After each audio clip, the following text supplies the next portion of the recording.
How you doing, James? I'm not too bad now. How are you? I'm good. Good. Welcome back to the show. Thank The you. last time you were on, you were after fishing in Vega Island in Norway, and we said like, oh, maybe when you're gonna come back, We'd do it again. So we have like two parts today. I think the part number one is that we just had a lovely session out. Yeah. Really nice session today. Oh man, so I was running around with the camera trying to film you guys. So just for the listeners and maybe viewers, because the first thing is like this is video, so if you're only listening to this on your usual podcast platform, you should go to YouTube and look up on YouTube Tommy's Outdoors YouTube channel so you can see us actually talking, and you should look up Irish Angling Adventure YouTube channel and subscribe to both. Please. Of course, right? So we kind of spoke about it, and we kind of on the same page when it comes to media stuff, and we're doing YouTube channels, so we've done a little bit of filming, a little bit of fishing.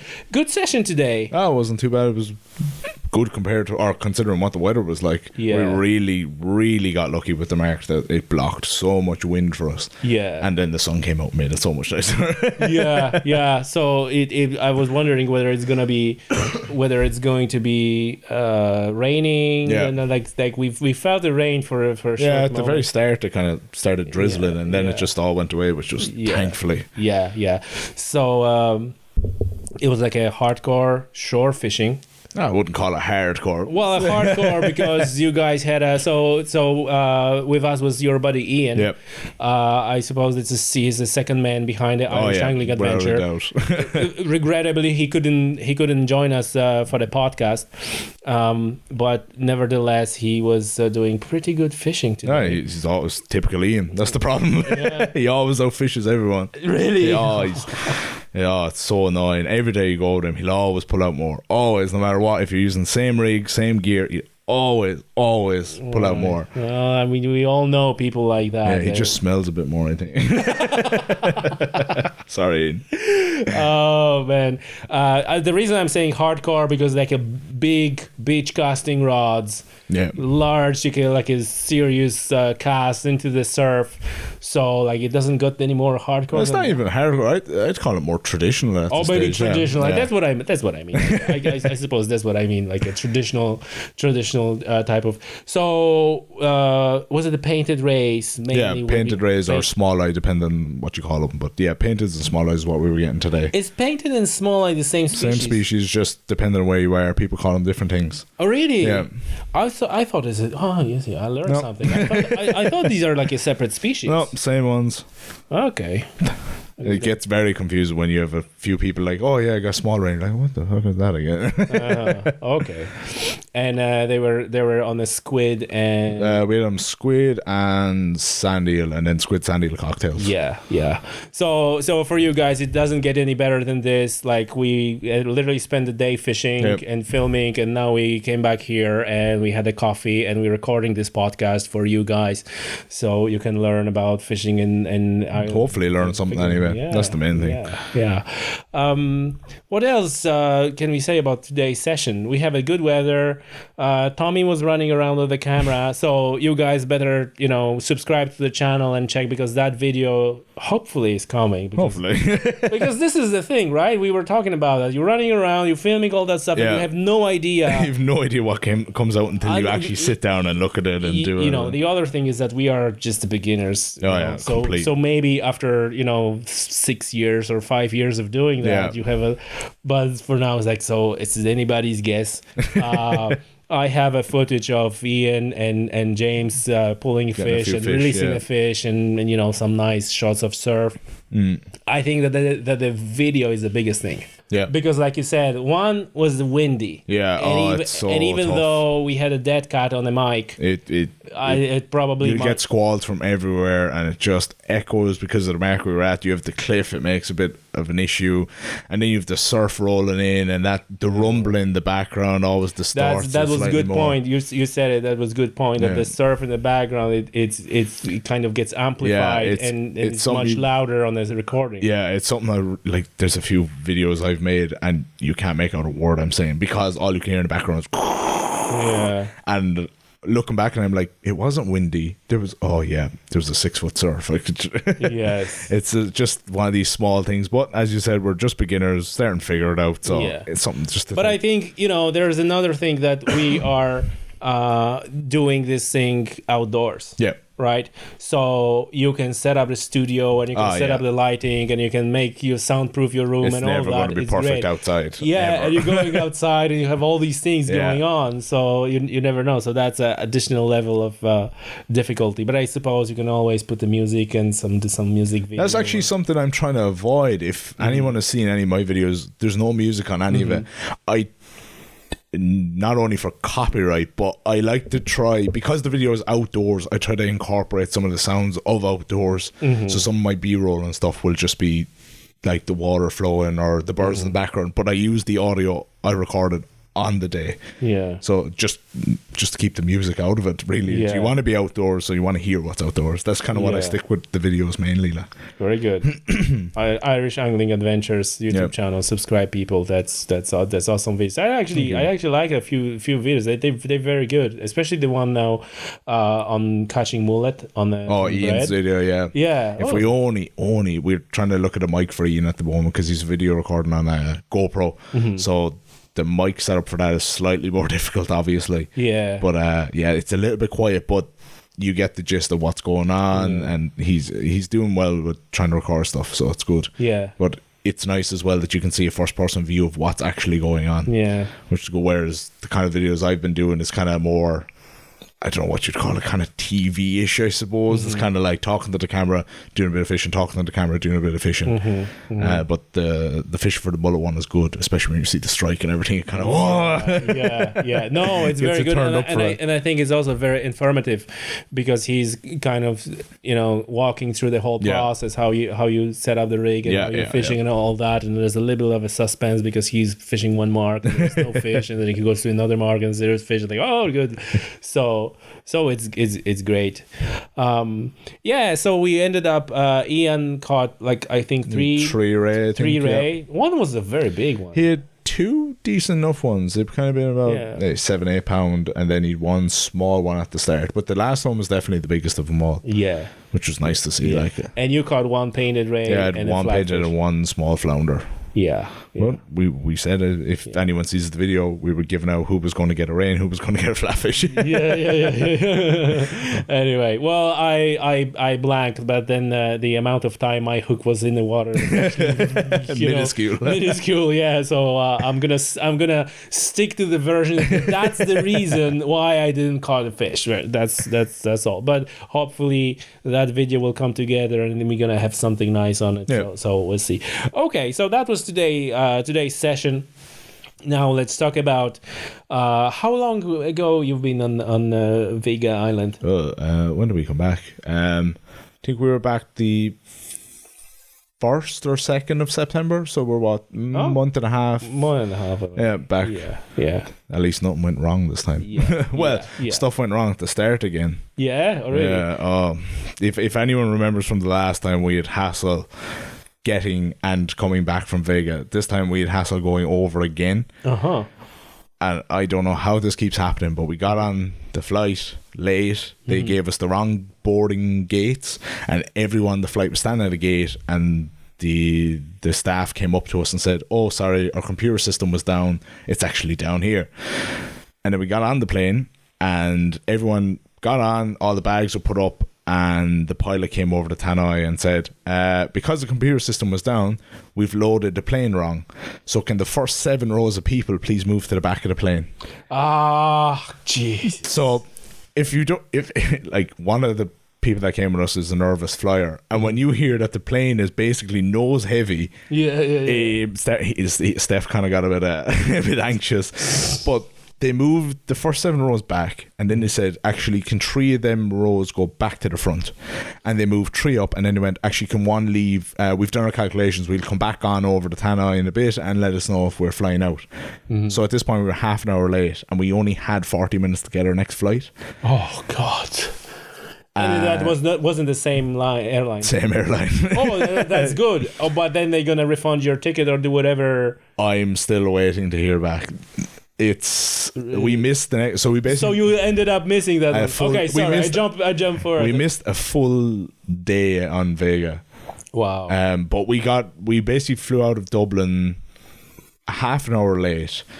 By the time, if anyone's been in Schiphol, it's a huge airport, and the taxiing was maybe 20 minutes, so we'd missed our flight. There was no way.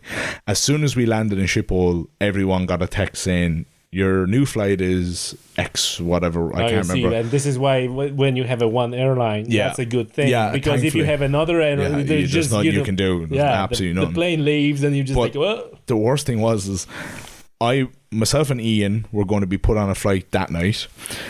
There was, just so I can go back, there was 9 of us in total. 7 of us went out in one day and 2 followed out the following day.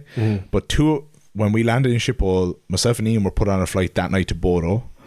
One of us was to stay there. Another person was to fly to Oslo. Someone else was to. So they had split the whole party up. And they just to get you as but they couldn't guarantee that we'd even make it to Vega. They said to myself and Ian that if we went to Bodo, we may not make the next flight because it was only 20 minutes or something between the flight from Bodo to Jesus, all the names of the towns are all completely gone out of my head. But we wouldn't make the next flight. Yeah.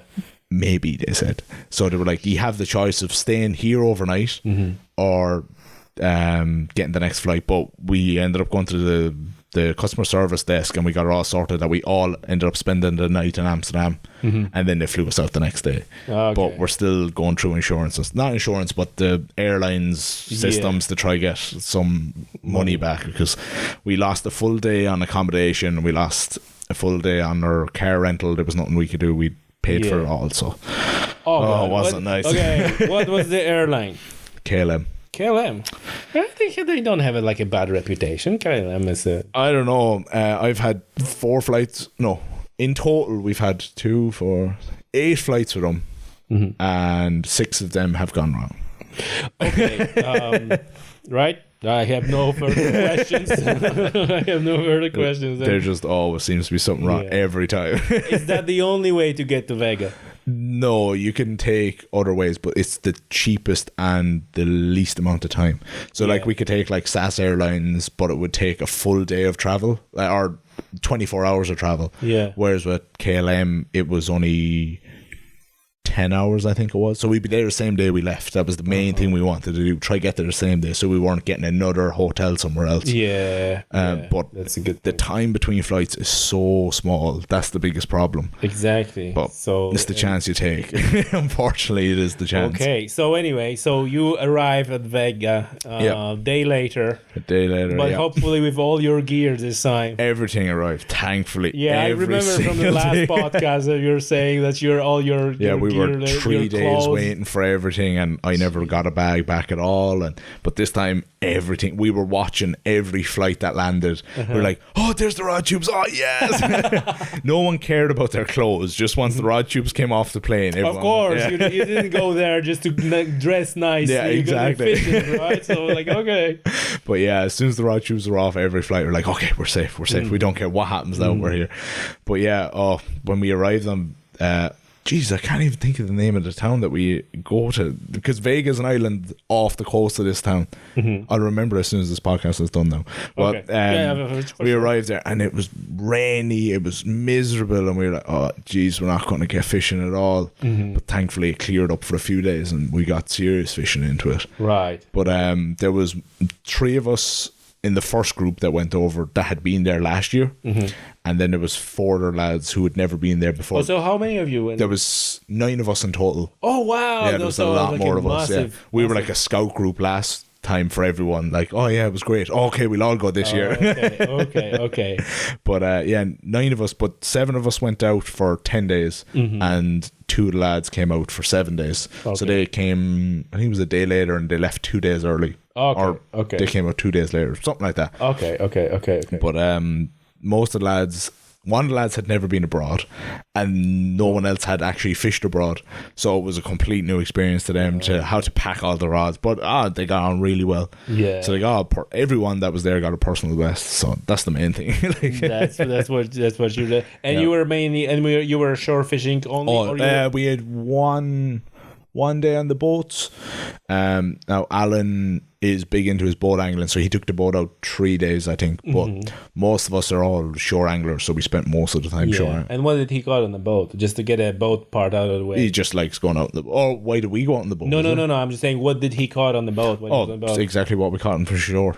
Really? Like, exactly the same thing. Right. So there was no advantage. Did he go for caught like this massive coal fish? He tried everything and got exactly what we got from the shore. Okay. You so were laughing at him. The worst thing about Vega is I think there's 1,000 islands around it. So there's channels and big deep V's, and there's small current or small gaps between islands where there's huge current, and there's such a variety of places to fish that there's too much of a choice, so you can't just pick one. Like that's you're constantly, I'll fish here, I'll fish there, I'll fish here. Right. So you can't just sit down. Whereas at least when we're fishing from shore up there, you're like, okay, I'm here for the next 4 hours. Okay. So it's good. And that you were way. Like all fishing on the like, because there's a massive group, so you're all fishing one spot, or you kind of spread out? The first day or two that we were there, we showed everyone, okay, this mark will get you this mark will get you this. So we all fish the same marks for the first few. Because you scouted before. And then as the holiday kind of progressed, we were like, okay, I'm going here, where are you going today? And everyone started splitting up around the island. So it was good. So you knew, okay, tomorrow we'll try here because they got this here. So it was good that way. But most of the marks over there are so big anyway, you'll get 10-15 people there on most of the marks. Now there's some that maybe 2 or 3 you kind of fit, but the majority of them were kind of nice easy marks that you get everyone there and have a good crack. Right. That was the main thing. Yeah. Why so I'm trying to figure out, like, you think that the shore fishing is more enjoyable, or you think it is more opportunities? Because this is, to be honest, this is the first time I'm talking to someone who so loves the shore fishing. They go to Norway and they're doing shore fishing because, like, I don't know, and maybe it's just a thing that in my head is like, you go to Norway, you get on the boat, and you go fishing on the boat. It's the thing people do. Like this, people, they go to Norway to get big cod from the boat, and I have no idea why I prefer shore fishing. I literally, there's no like, oh, it's easier, oh, it's harder. It's not the like seasick or anything like. No, nothing at all. I just prefer shore. I think it's a bit more accessible to me. Like, I don't own a boat. I don't go out on boats often.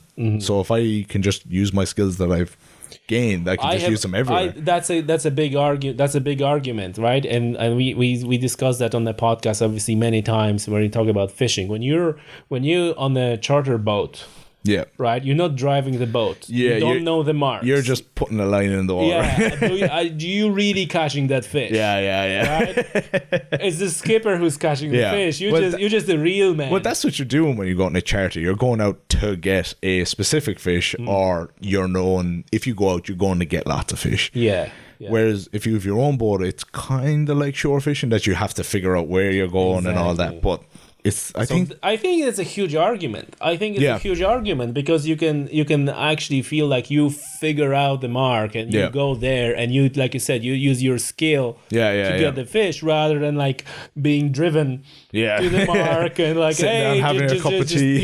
Just throw the hooks here and Well, saying that, going out on a charter boat is a really like good experience as well. Like, I love going out on charter boat every so often. Just because it's like, oh, it's so nice to be able to drop down. We're not bashing charter boats, right? We're not bashing boat fishing in case of somebody angry listening to this now, or maybe even watching now. It's like, oh, you guys, oh my god. Well, no, it's awesome. Well, like as we were saying today, if you want the blue sharks or something, you have to go out in the boat. Like, you're not going to get it from shore, and most people don't have a boat that's capable of going a mile or 2 miles off the coast. So actually, we were discussing to get the blue shark bait on a drone and fly it 2 miles away and drop it into the. Could be a good video. maybe I don't know. You would need to have like a special mechanism. No, just a little hook, and all you have to do is tilt it forward and it would just fall off. You're right. Easy, really easy. I've thought about it. It's disgusting. I had to have a thing. Right. Also, guys, don't be surprised. Next video, an Irish Camping Adventure, blue shark from the shore in Ireland. Could be interesting. Drone fishing. Okay, cool. So you were all set up on the marks and all set up on the marks. The bait you got a bait locally, I presume. Yeah, bait's local. The island has 2 fish farms or 2 fish factories or processing plants on it, and you can just stroll in and buy a 20 kg slab of herring, and you just break it off a rock and you'll pull off single herring. What we did. So the whole economy is fishing of the island. It's a hell of a lot of it. Yeah, a lot of it. I think mainly that island is eider duck down and fishing. There's a bit of farming, but not a whole lot. But yeah, eider duck is a huge thing there. Oh. And yeah, fishing, there's a lot. Every single person there owns a boat. Every single person. Wow, of course. Yeah, but they have a big salmon farm as well over there. I don't know what other industry they have. Tourism is a big one during the summer. Do you know, or maybe you like what's how the environment is? Is it like, do you have this feeling of the preserved, like a pristine environment, or is it like a pretty much bunged up and salmon farms everywhere? No, it is the most beautiful place I've been. You're driving down the road, there's an elk, then there's there's sika deer, rabbits, golden eagles.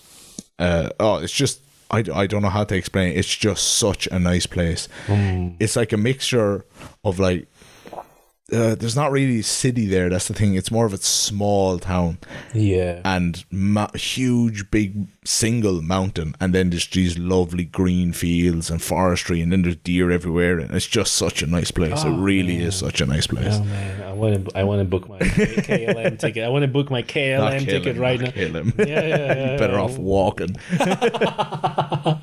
No, but it is such a nice place there. Like there's no place I've ever been like it. Like it really is. It's not Norway, like big fjords, big cliffs, big mountains. It's not like that. It's the best place I could describe it as is like West Cork.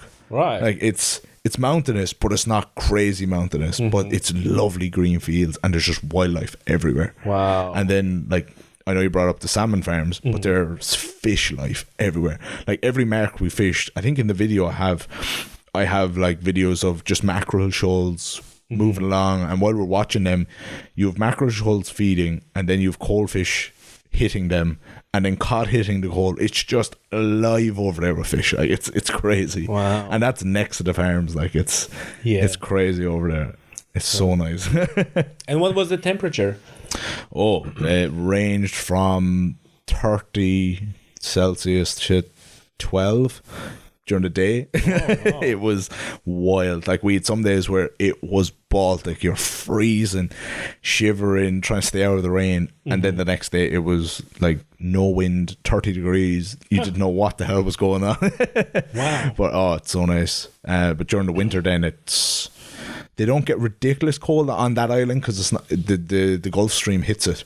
So I think they said their average temperature in the winter is like -2, which isn't very bad. That's wow. They even said they don't get a whole lot of snow there. Like they'll get snow, but it'll melt so quickly just because the Gulf Stream just seems to heat up the island just that little bit. Yeah. So it's just because a lot of people, when you talk in Norway, they see you expect like it's super cold. But it's not Arctic Circle. That's another thing, right? It's not far off. I think we're 200 miles off or 200 kilometers off the Arctic Circle. Yeah. Wow. So it's not that far away from. I think it's 200 kilometers. Wow. But it just. The people there just said it doesn't get as cold. Like even if you go to the mainland, it gets colder, and they said it just because the water always warming up. Yeah, exactly. That's good to know. So let's talk about fishing. What was your expectation, or what were your expectations as a group? Like, what we were hoping to get was a single halibut from the shore. Yeah, the halibut is always. Always. Like I ticked my one off last year, so all I said was I want a wolffish. That's all I want. Now, thankfully, I got 2, but we wanted one. And it's on the video. Actually, that's on the video. That was the one day I brought the camera out. Yeah. So I was so happy I brought it. But all we wanted was one halibut, and then obviously you're going to get your big cod, your big coalfish. So we just wanted to get everyone their biggest cod from the shore, and a halibut between everyone. That was the main targets. And you're going to get big dab as well. Yeah, big dab, big coalfish, big cod. A big place would have been nice, but we didn't get any. Wolfish was my one, but the lads weren't as concerned. They all just wanted halibut. Yeah, of course. Our first day Can you keep the halibut? Yeah. Okay. I think there's a minimum size, but there's not. I think some fish have a maximum size over there. Yeah. But the halibut, there's just a minimum. Okay. But the first day we got out with everyone, so the 7 of us, because the 2 lads hadn't arrived, we went to what we call the sandy channel. It was maybe a channel that was like 30 meters deep, and it was clean sand, but the current ripping through there was crazy. Like you're using an 7-ounce grip lead, hoping it holds, and it never did. And 7 of us fishing there, and we were like, yeah, we got a run from a halibut. Like we were explaining to the guys, we were like, oh yeah, we got a run from a halibut there last year. Oh, it was great. One of the rods tore off, and he hooked into it, and it kept going, and we were like, get down to the rocks, it's gonna think. Gone. So the worst thing about that mark is it was literally straight down from where you were standing. It goes straight down 30 meters, and the fish went down and just went straight down the edge of this cliff, I suppose, underwater cliff, and there was nothing he could do. It just gone. So that was the worst possible scenario. But he got a run from it was a big halibut. It wasn't like 15, 20, 25 pound. It was a good like 50, 60, 70 pound. It just screamed off. And all of a sudden he was like, I don't want to see a cod, I don't want to see a coalfish, I need one of these now. So a big flatfish. But they're the crazy fish. They really are. You've never felt power. Like catching a taupe or something, you know it's going to run, because if you see one, you're like, oh yeah, they're designed for speed. But the halibut doesn't run fast. It just doesn't stop running. Like the whole thing is like a tail. So it just a power, and it's just whoa, and it just pulls away. It's crazy, the power of them. It's amazing. And from the shore, it's even harder. Because at least from the boat, it's straight up, straight down. Yeah. But from the shore, the marks we're fishing, it's straight up, straight down. But he can also go really far left, really far right. Yeah. He can come up and surface down, and it's much harder. What's the reel capacity? How much line would you have? Oh jeez. Well, the reels I was using over there were just Penn 535 bags. So what are they? They're using 350 yards, I think, of. Okay. And did you felt that it was enough, or would you really? Yeah, no, it's enough. Mostly enough. Most of them are actually fishing. The deepest mark we fished was 125 meters deep from the shore. Yeah.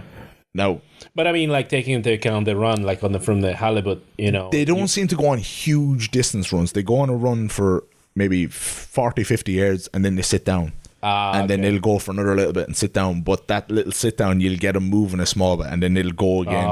That's the way it seemed to go for them anyway. So the kind of the same shore tactics we're using here seem to work over there perfectly fine. Yeah, like, there's no. It's kind of similar as like you said. It feels like a core. So it's kind of like a. It's similarities are the similarities are fairly close. The only big difference you have to do is your terminal tackle just has to be beefed up. So like where, say today I was using 40 pound hook lengths for ray. Yeah. Well, 40 pound over there would probably be your minimum. Like well here it's kind of it's maximum-ish for beach fishing. Yes. You just have to bulk everything up. Like you're basically because of the size of the fish. Yeah, literally the size of the fish, the ground you're fishing, and like for halibut they have teeth and they're going to destroy 50, 60, 70 pound line. So this is exactly my question. So number one, the ground you're fishing, it's rough ground. Yeah. Very rough. Did you use the wire? Did you thought about using didn't wire? Use wire at all. The halibut, they don't have sharp teeth in the sense of they're not for cutting, they're just gripping teeth. So wire isn't too much of a concern with them. It's more just you need that little bit of abrasion. So their teeth are like needles is the best way of putting it. So when they grip something, it's not going to rasp across it. It'll just sit in between their teeth. Right. Whereas if it's a shark, it's going to rasp across, and then that's the end of it. But you just need it for if they keep biting it. Yeah. But like 200 pound mono will do no problem. Like even 150 will do. But yeah, they just bulking up. Shock leader is a big one because the marks you're fishing, because they're so deep, you're coming up at such a steep angle that you're going to catch the rocks on the ledges on the way up. So was it like 120 pounds fluorocarbon? No, the shock leader I was using was between sometimes 80, sometimes 100, depending on what I grab. No, just normal mono. Just normal mono? Yeah, I don't... Yeah, the fluoro I know is a little bit more abrasive resistant, but I was expecting to lose so much gear that I wasn't going to spend that extra bit on fluoro if it's going to be lost. Okay, so you just decided... Like, you have to take that little bit. You have to take into account that because, as I said, the marks are so deep and you're expected to lose gear. But I didn't lose anything. Just somehow. I don't know how. How about other people? Yeah, a lot. Like, there'd be some nights where we were spooling reels up. Like, oh, geez, my 3 reels are no line left in them. We have to spool them all up again. But that wasn't too bad. You just paid your dues to the gods last year, and this year they said like, okay, this guy is okay. He was fishing in one fleece the entire time.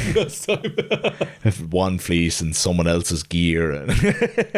No, but like your normal shore gear that you use here. So say if you're using 15-pound break and strain mono from the beach, well, over there you might use 25. That's kind of all. You're just upping it a tiny bit, a little bit more than like your roughest marks here is your normal stuff over there.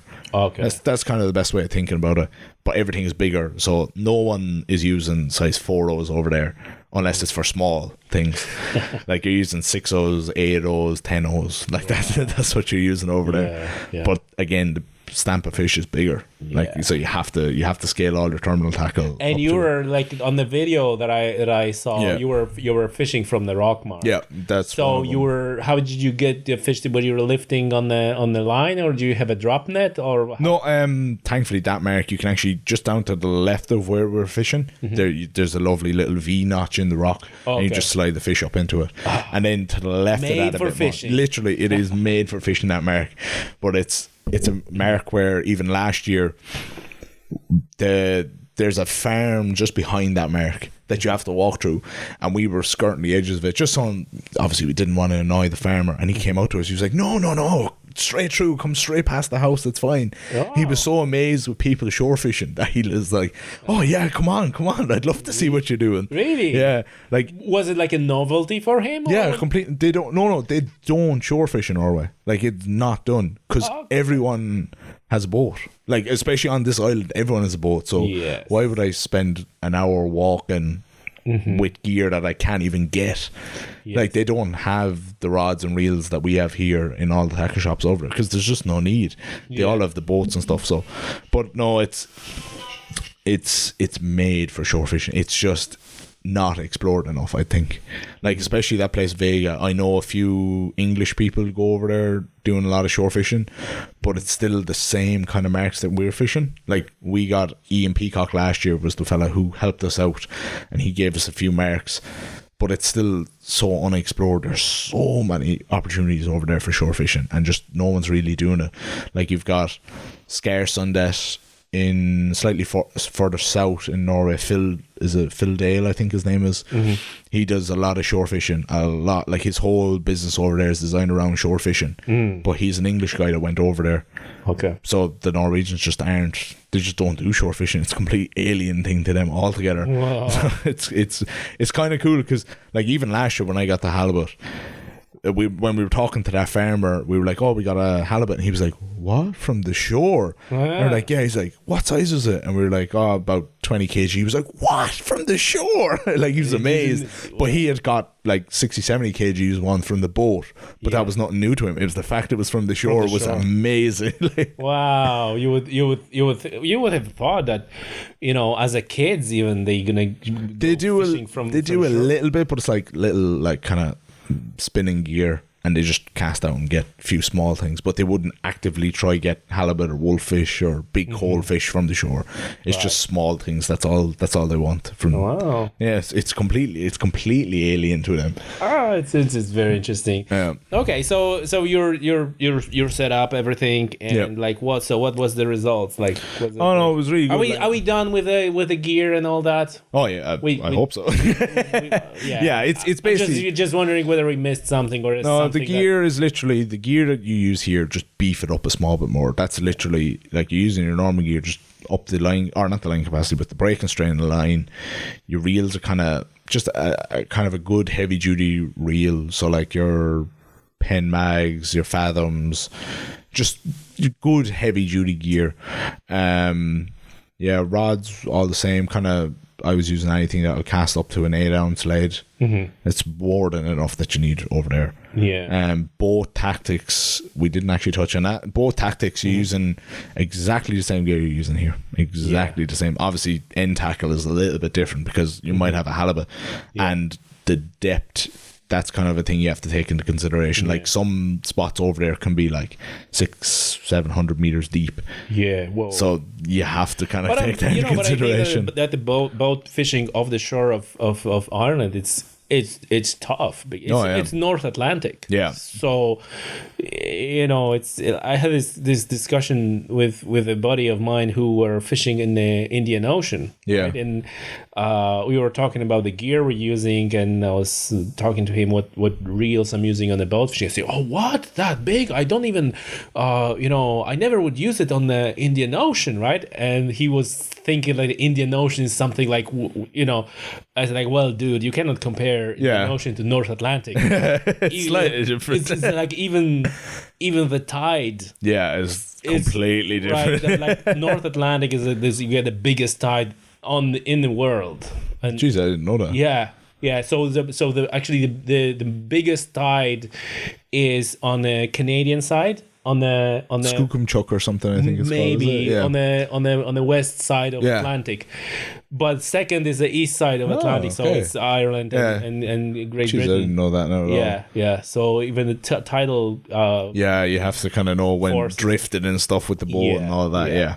No, unfortunately, I don't know a whole lot about the boat fishing. Like that's. We're talking about shore fishing. Oh yeah. No, I know, but when it comes to what boat gear you need to bring to Norway, I couldn't comment too much. Like I just brought a Shimano Torium 15 loaded with 40-pound braid and a 20 to 30-pound class rod, and that just did everything I needed to do from the boat. There you go. That's a handy piece of information. Yeah, I suppose. Anyone listening to that or watching, get it. No, but if I was recommending to bring over 20-30-pound rod, it's kind of on your lighter side. I would probably go to a 50-pound class rod just for if you get a big halibut, it'll handle it, or a big 20 kg cod, it'll handle it. Yeah, but that's definitely yeah. Okay, so we cover the gear, we cover where we fishing. So now, how was the fishing? It's kind of a tough one to say because there were so many of us fishing. I would have said the fishing was good, but that's only because I got the fish I wanted. Now, I know two of the lads didn't get on as well, but they were trying new marks that we'd never fished before. So they were doing a little bit more experimentation, Were they the guys who were with you before? Yeah, one of them was, one of them wasn't. So they were the guys that came over late. Why someone who wasn't there would try the not tried marks? I have no idea. I suppose it's always like the grass is greener. It's always but what's over this hill? But we were adamant, we were sticking to the marks. We knew just because like the rock mark where I have the video, we knew we got a halibut there. We knew there was wolffish there. We know there's big cod, big coalies there. So why the hell would we go anywhere else? So we kind of focused a lot of our time on there. There's a pier just behind the house that has smaller halibut, dab, loads of big whiting, and there was a few cod taken off, but not a whole lot.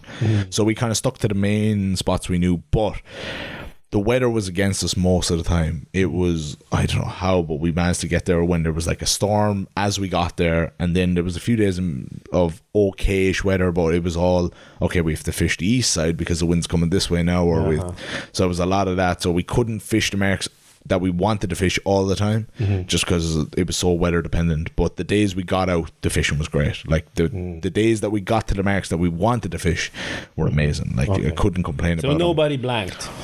Some days people blanked. Some days. But but no one blanked. No, overall, you'd have to have nothing on the end of your rod to blank over there. Like there's fish everywhere. There really is fish, but it's so like today we had 4 ray in total and a flounder. we'd count that, like I'd count that an okay session for me. It was a good session for Ian, but if you went over there and only got 2 fish, something's wrong. You've done something wrong. Right. Like, it literally is fish everywhere. Like, and do you think it's because better management of the natural resources, or is it less is it more sheltered from like a massive trawler? I have no idea. Like, the thing about Vega, it's not as heavily fished in a commercial sense. Now, there's a lot of halibut commercial fishing, but I think, if I'm right, the Norwegians don't target cod that often. They don't find cod as a table fish. Like, if you gave someone, like a lot of the people in Vega, if you gave them a cod, they'd be like, okay, I'll give it to the dog, I suppose. Really? They have no interest in, whereas coalfish is what they love over there. You're kidding me. And coalfish. And people I guess like coalfish a here. coalfish is coalfish is kind of dry, and it's like It's the fish they like over there. But you know what? It's like, I've done that experiment. I had a pollock and a coalfish, like a freshly caught off the boat, freshly caught, and I caught 2 fillets, and I pan fry it, and I kind of tasted one, and you know what? I could understand if someone said, like, I prefer coalfish over pollock.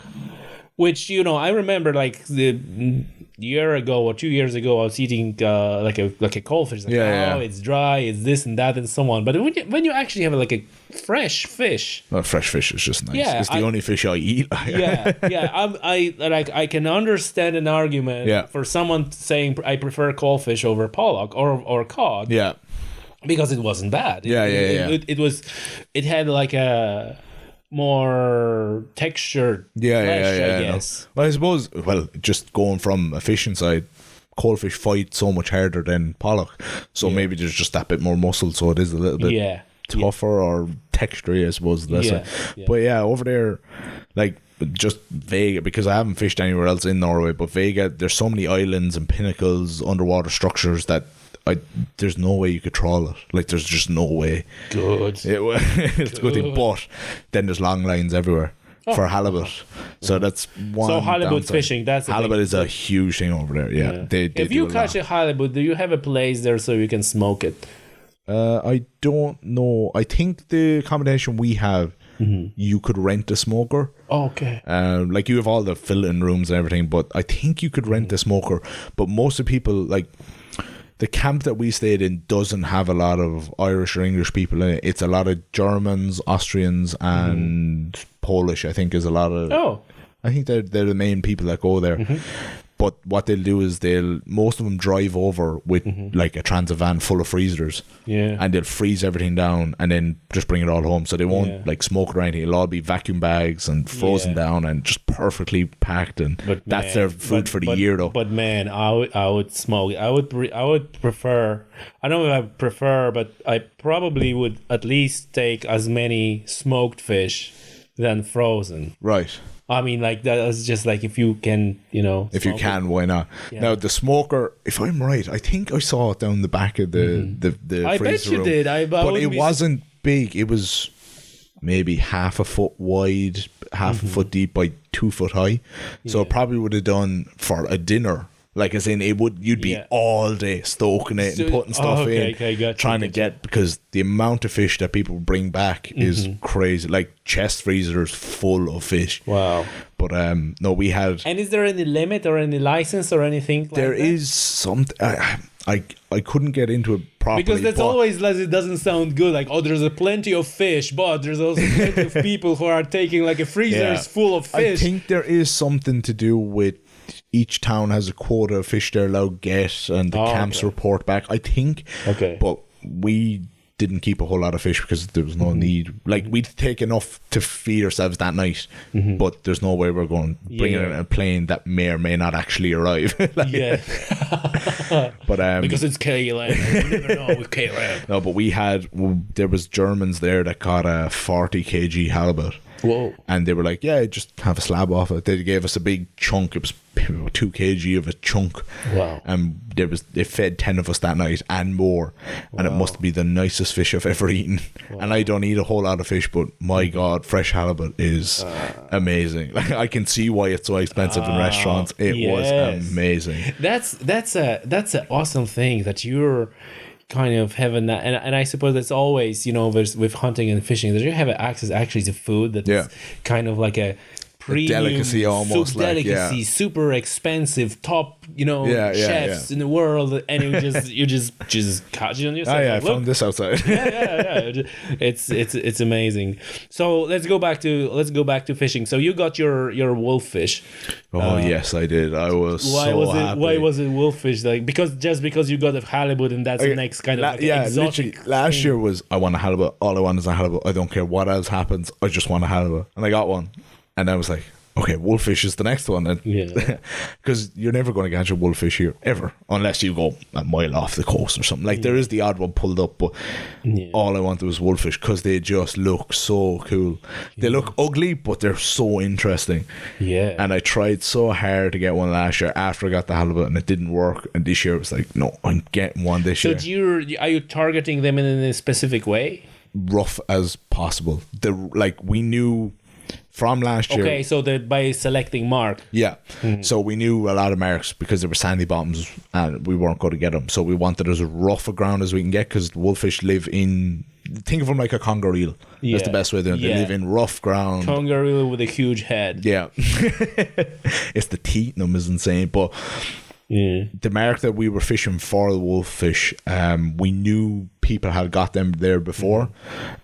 So we tried our best there, and I don't know how I managed it, but we were 4 days fishing, and I was casting the same spot over and over. I was like, they have to be here. It's rough. I can't get the lead in sometimes.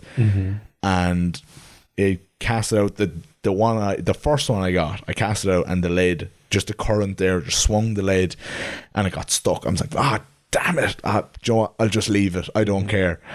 And then I casted the other one out, and the exact same thing. They both just hit a wall or something underwater. And I was like, damn, Joe, I'm leaving them. I don't care. Let's see what happens. Yeah. And it's actually on the video. Ian goes, oh, you have a fish. I think it's when I just started the video. Ian's like, you have a fish. And I'm like, another cod. Here we go.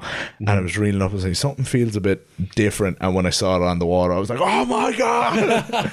I was so happy. And that was only a small wolffish. Like, that was only, I don't know, I couldn't even give an estimate because I have no idea. I have no perspective. Yeah, on exactly. Because they're also like an oddly built with a big head, and then kind of like a giant goby is what it is. But it's I was seeing it. I was like, oh my God, it's real. That's a good one. It's giant goby. Best way of putting it. And I got my few pictures like, I'm so happy Norway is done. I don't have to come back. I'm so happy. You're done with Norway. Yeah, and literally as I put that one in the water, Ian went, your rod's going again. I was like, another cod. And I struck into it. I was like, this is slightly bigger than I thought. And then this wolffish was maybe 1.5 times the size of the one I just got. I was like, oh Jesus. I was so happy. Yeah. But the one thing I never realized with wolffish is they're so aware of what you're doing. So if you get a cod or a coalfish, they just do what fish do. They sit there, flop around. They don't really. The wolffish is watching your hands the entire time, and as you put your hands close, he starts rearing up and he's opening his mouth. And it's like putting your hands on an angry dog. Like, that's the best way of putting it. They're watching you, the eyes following you. It was the weirdest fish I've ever had to deal with. Man, they're really not happy you're touching them. Well, of course. Like as I said, a goby, if you put a goby in your hand, sometimes they'll turn around and just bite you just for the sake of biting you. And this is exactly what they're like.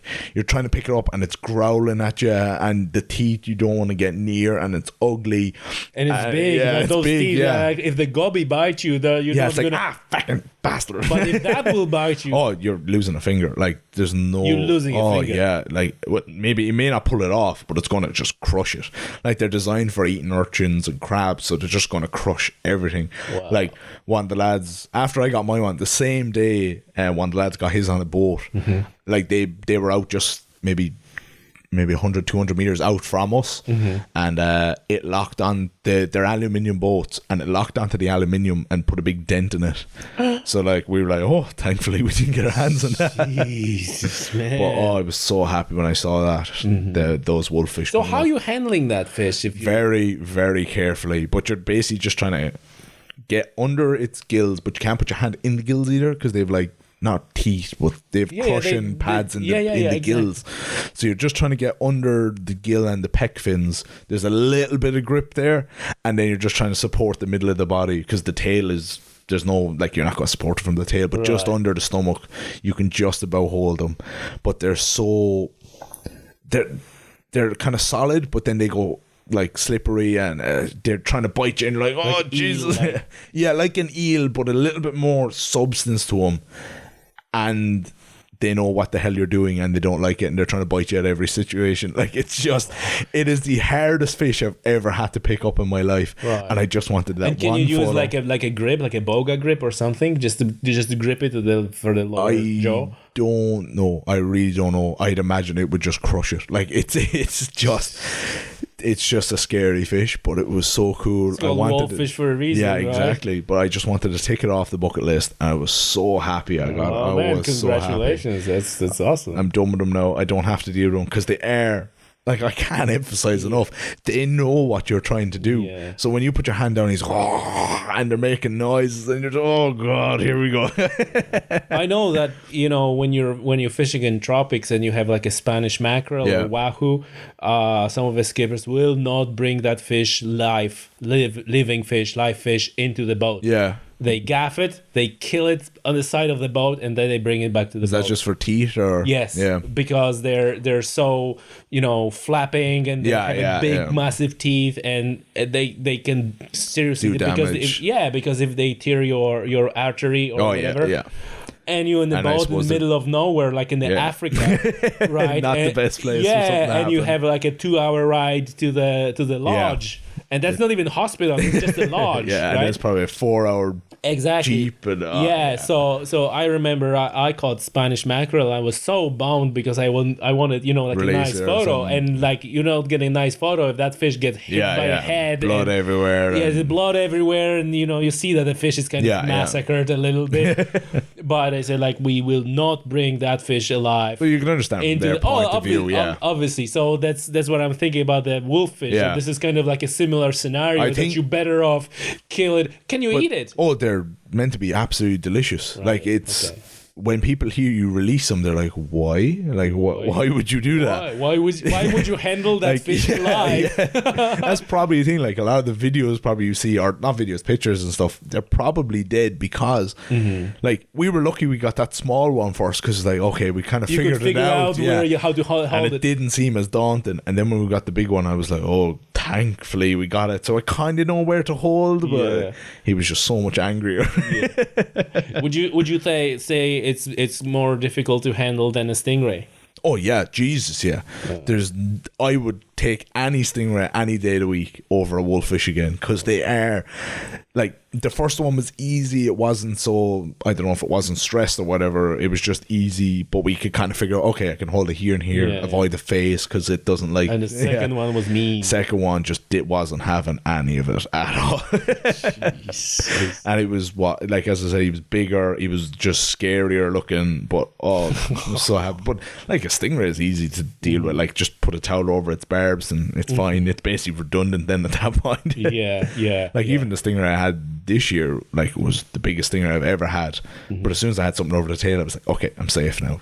So it's it's just a different way of handling them. Yeah. But were you the only one who caught the wolffish? No, I had 2 wolffish, and then one of the lads who was with us, who went out in the boat that day, had a wolffish as well. Okay. But they were the only 3, all in the same area, were caught. So it was so good though. It was really so good. But like,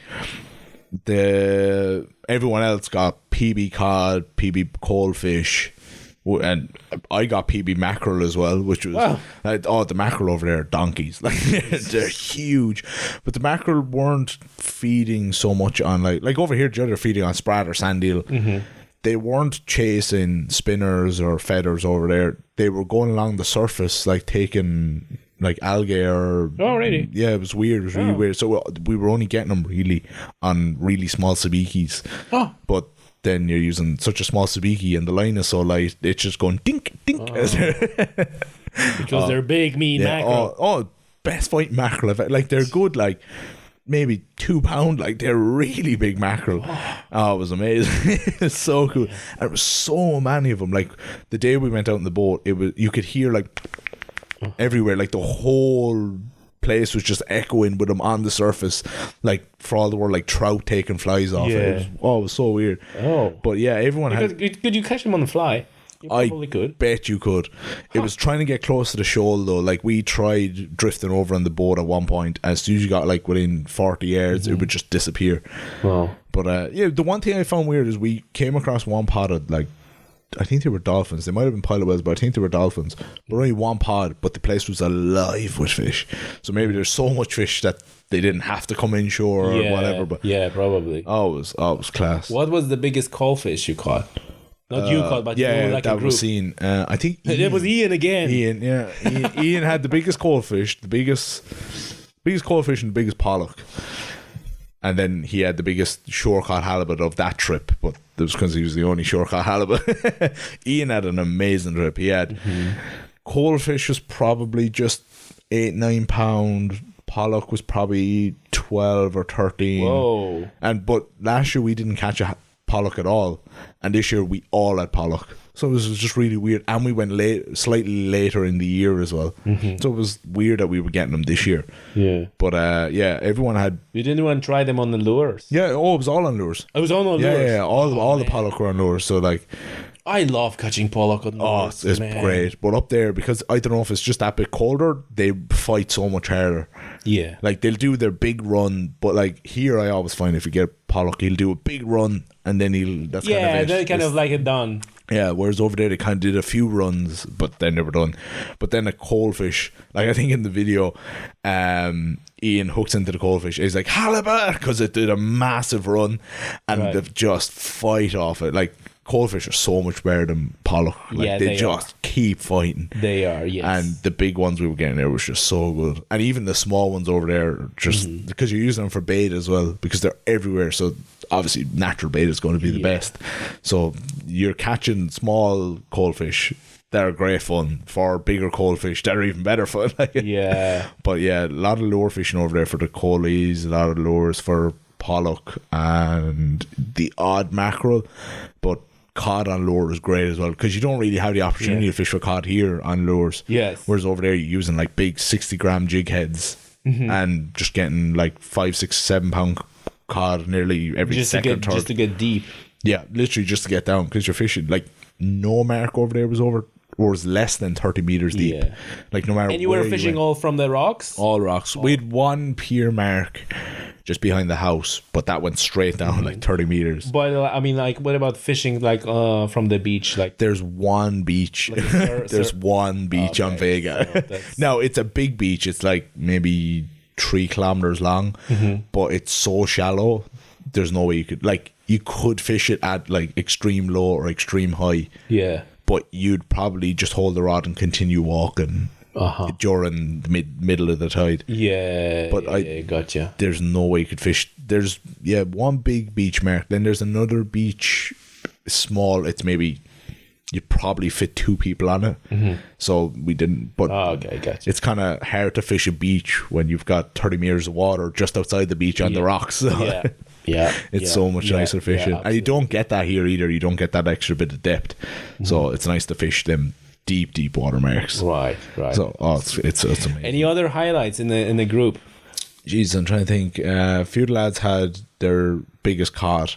So kind of 12. I think 12, and obviously by highlights, like everybody has a personal highlight, right? You catch the personal best pollock, you go like, oh, that's the highlight, right? Was you say, oh yeah, you catch another pollock. Like we were saying, like I know we want to see another cod. Again, literally, right? after you come back from it, you're like, oh, another cod. I don't want to see another one of these again. Like the best way to describe them is like dogfish over there. You're just damn it, like, and you're reeling up a 2-pound cod from 125 meters deep.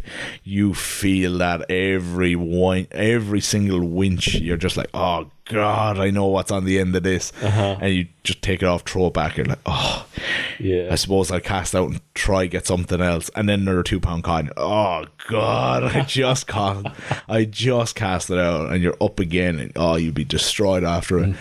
But yeah, some of the highlights, like the cod, the lads getting their double figure cod was obviously a highlight. Big coral fish was a highlight. We saw the Northern Lights, which we didn't see last year. Oh, which was that was great. a highlight. Oh yeah, geez, yeah. Oh, it was a highlight. Just to tick it off the bucket list almost. Yeah, that was lucky actually. That night we were staying up we had 2 houses, so we were up in one of the lads' houses, and I was walking home, and I was just looking up, and I was like, "What the hell is that?" Because the time of year we were there, click initially. No, like, but the time of year we're there, the Northern Lights aren't a color; they're just grey. So I was like looking up, I was like, is that a cloud? That's a weird looking cloud. And I went, Joe, I'm going to get the camera and take a picture. I took the picture, and as soon as I saw the green, I was like, oh my God. I started knocking on all the doors. I was like, lads, the Northern Lights, you have to come on. But that was really nice to see the Northern Lights. And then we saw it's not really fishing related, but like elk over there. They're not like, what's the best way of putting it? They're like a small moose. Yeah. But seeing them was because we were told they were there, but we'd never seen them before, and it was they're like great. red deer. They're like red deer. No, like they have the moose antlers. Like they've got the big, huge antlers. But they're like a shovel-like antlers, because moose has like a big shovel. Yeah. Right? No, they look exactly like moose. So that's not elk. No. But they're called elk over there. Oh, yes, that's true. Yes, you're right. Because, yes, some people call, or in some countries, moose is called elk. Yeah. But, like, elk, like in the States and Canada, they're like a big red deer. It's like a big red deer. It's wapiti or vapiti. Yeah. So that's elk. But you're right. That some countries calling moose, calling elk. But it wasn't like a moose. Like I was expecting it to be huge. Now these weren't small. Like but they were bigger than any deer I'd ever seen. And when you're driving down the road, you're like, what in the name of God is that thing? That's one of the survivors from the Pleistocene. One of the buffalo and moose are Pleistocene megafauna that didn't went extinct. That's cool. I'm trying to think what else. Seeing golden eagles is always pretty cool. Yeah, golden eagles taking down rabbits. We were trying to hand feed them at one point. We were out in the boats and we were just trying to throw mackerel up to them. But as soon as the seagull saw mackerel, there was no way this golden eagle was getting it. But yeah, seeing golden eagles, the moose. There's loads of sika deer. I think there's sika deer over there. They're only small deer. I assume they're sikas. I should know that. I don't know. Maybe they're roe deer. I don't know. Oh no, roe. That's what they are. Yeah, roe deer. Yeah, okay. Loads of them. Jesus, like the one night we spent late fishing, like we were driving back maybe 1 or 2 o'clock in the morning. I've never been so scared driving in my life because there's deer everywhere. They're just jumping out in front of the car, and the road is 100-kilometer-an-hour road, and you're doing 20. Because there's deer everywhere. Oh, my buddy, he went to Hungary. Yeah. Hungary is known for that as well. And they were like a band of 3 on the motorbikes. Yeah. Oh, Jesus. And he said like the most scary moment was when they saw where they drive, they're riding on the bikes and they see, ice in the dark, kind of shining in the ditches. I was like, right. So what they've done, they just took behind a big lorry. Yeah. And it's just like, we're going behind this. Like that's what I do. So Hungary, and this is like, even I was if you're up the west coast here, like in Connemara, I've had a few very close calls. Oh, exactly. And I was this early autumn. We were in Scotland. Yeah. In the Highlands. And it's the same story. We coming back at night, and it's like, my girlfriend was driving, and it's like, well, look, if there's a one, there's more. It's just never one. You better slow down and sure enough, we start driving slow, and we start looking and you go like everywhere. Yeah, you can see. Yeah, I've had a eyes few shining close everywhere. calls coming back from a few marks in Connemara up Clifton direction, and all of a sudden you round the bend and there's like 6 or 7 red deer. Like, oh Jesus! And they're not small either. Like, yeah. Oh yeah, and even Sika deer, even raw deer. oh yeah, if you hit one of them, you'll know. Well, exactly, and I saw photos of a deer. When it comes through the windscreen. Oh, that's crazy! It's devastation. So, well, it's the picture was like a deer on the back of the car. Right, so it went through the windscreen and it stopped at the back of the car. And the comment was like, I don't know who's driving this car, but there's 1 or 2 dead people. Jesus. Yeah, because there's no way you're avoiding that. Yeah, like, you essentially you're doing 80 an hour and you hitting a deer with your face 80 an hour. Yeah, it's probably not the best situation to be in. No, it's you're dead essentially. But sure, isn't that the debate? Do you speed up or brake when you hit certain deer or something to hope they go over the car or hit the front of the car? Yeah, whether it's quartering away or you better not hit him anyway, because the worst comes to worst, your body work will cost you to fix it. All right. Let's go back a little bit further back to fishing. We keep going off topic. Sorry about that. Yeah. Oh, it's good. It's good to. Okay, so. How did that end? What was the conclusion of the whole trip? See, the thing is, everyone got their best fish they could possibly get up there. Besides everyone getting a halibut, everyone getting a wolffish, everyone got a big cod and big coalfish. That was the main thing. There were plenty of fish, but it could have been better. I think, we seem to have gotten a lot less kind of 6-7 pound cod, but more double figure cod this year than we did last year. Oh, okay. So there was a few days where people did blank, which we didn't have last year at all. We never blanked on a session. But there was more But they were doing something wrong, you would say. It's hard to say. You literally don't know. I think I blanked on one day on the same mark where the following day then I had loads of fish. It was just, I don't know, just like a fishing movie. Yeah, literally it was weird. There was a few blank days which we didn't have last year, but again the weather was really against us. As I was saying to you today, a while ago, we had plus 30s and then maybe 12s, 11s. There was such a temperature change which may have affected the fishing a little bit.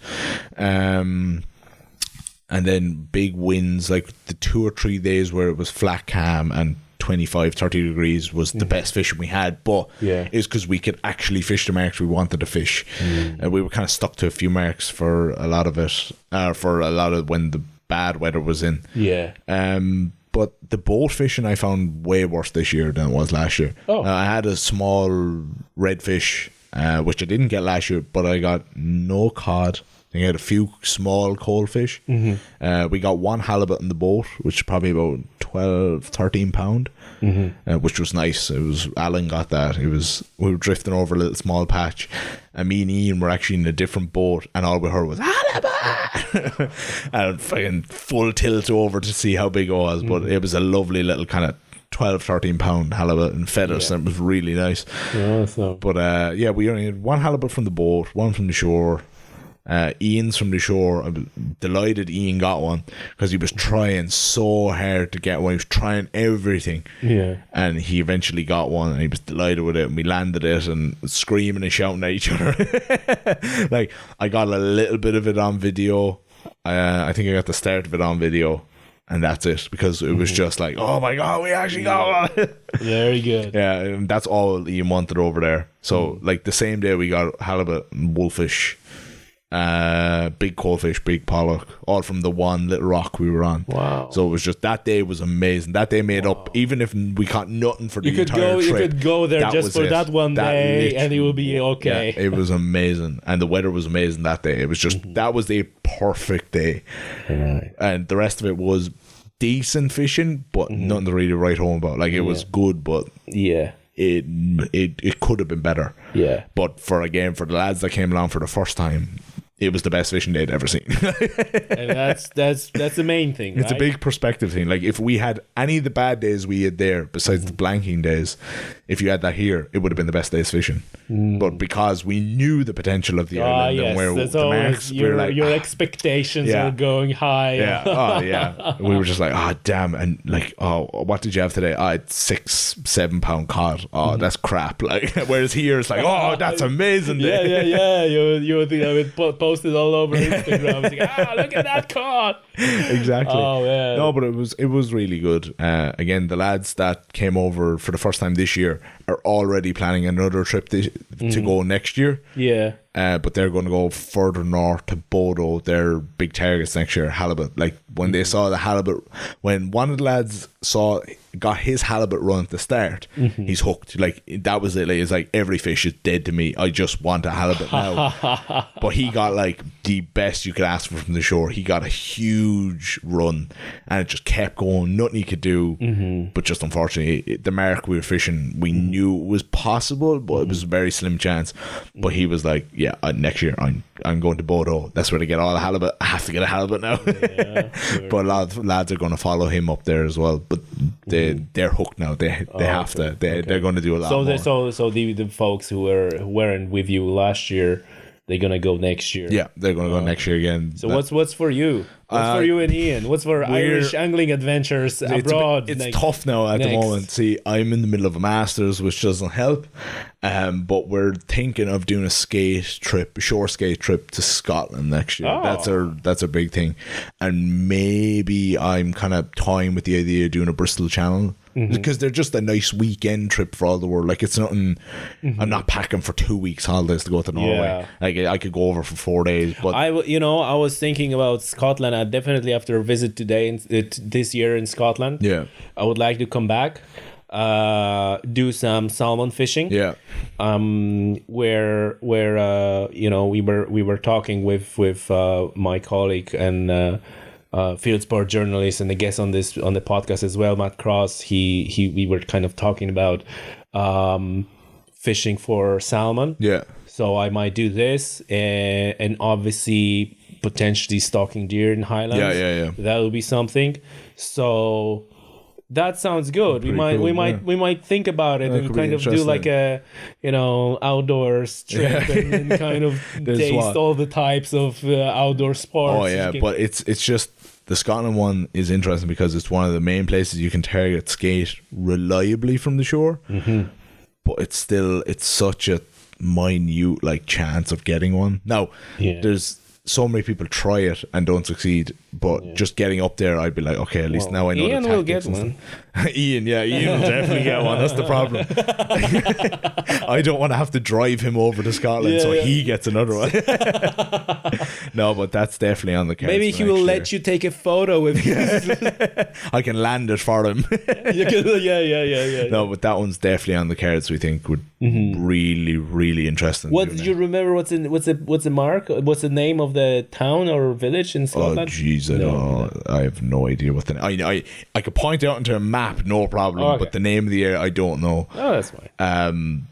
But that's definitely on the cards. Like there's myself and Ian and Garrod, you'll see in some of the photos. I have a few photos, and Alan, we're all kind of toying with the idea of going up there next year, just because there's not a whole lot of places that you could try for a skate from the shore in Ireland. But just the fact that they get them like there's always photos of the same mark always going up in Scotland. But it's just trying to organize it now and getting gear. That's the big thing, because your normal beach gear isn't going to do a skate. Like you're going to need heavier rods. Like most rods I have anyway will do it. It's just real capacity then is because the mark over there is, I think it's 150 meters deep at the shallowest. Like straight down from where you're fishing. You almost for this sort of a shore fishing, for like a heavy fish, if you're sharking from the beach, you almost need a reel, like a boat fishing reel, big game boat fishing reel. But then you won't cast it, so you need to. If you look at some of the reels, I actually should have showed you. They're boat reels converted for casting. So they're like a Daiwa Saltist. I have the HSH version. It's for high speed jigging. Like that's what it's designed for on the boat. But if you put a mag in it, it's castable. It's it's overkill for everything you need here. Like it is, but it's just you have that extra capacity. It can cast, but anything bigger than that, like that's a 30 size. If you got a 40, you'd probably you'd never cast it. Like there's too much line there. Oh, just get a kayak. Yeah, that's why we're thinking of Scotland, because we can throw the kayak on the roof of my Jeep and we can just all drive over, dump all the gear in the back of the Jeep, and we'll have everything. Whereas if we were flying anywhere, we'd have to rent stuff, and it'd be so much. Like it'll cost more to drive, but we could fish so many more marks because we'll have a kayak. Oh yeah, like that's a big thing. Oh no, I think that in Scotland we drove with a car. Yeah, in a car to Scotland. You know, the ferry is not too bad. Yeah. Especially if you have a few people in the car as well. It cuts down the price of the ferry. And you know, you get a ferry at night is the cheapest ferry you can get. Right. Because not many people wanna load a ferry at 11 p.m. Yeah. And be there at 2 a.m. or something like that. But that was great because we kind of left the same day we finished work, and we jumped straight into the car and drove to the ferry. And so the first day of holidays, we literally were already there. Yeah, and you weren't relying on KLM to get your gear. yeah, exactly. Well, you were relying on Stena Line to kind of get you over there. So, but it was okay. You can get the Stena burger, on the deck. So it wasn't bad. So that's a good idea. Yeah, I wouldn't mind as well. I was always kind of playing with the idea of the Cork to Santander ferry is open. So I'm like, if I just drove down to Santander and did some fishing from Spain for a few days, it'd be great, but that's expensive.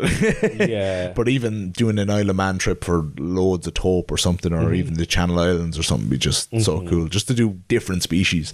But no, skate is definitely that's the next big one. And it's close. That's the big one. It's not too difficult to get there. Awesome. James, listen, thanks for doing this podcast, and thanks for the session. And it seems like we gonna see and hear you again in Tommy's Outdoors. Hopefully. And so folks, subscribe to Irish Angling Adventures on Twitter, Instagram, Facebook, YouTube. All social media. All social media. There. All right. So, and while you're at it, subscribe to Tommy's Outdoors if you haven't already. Obviously, James, thank you very much. Thanks for having me again.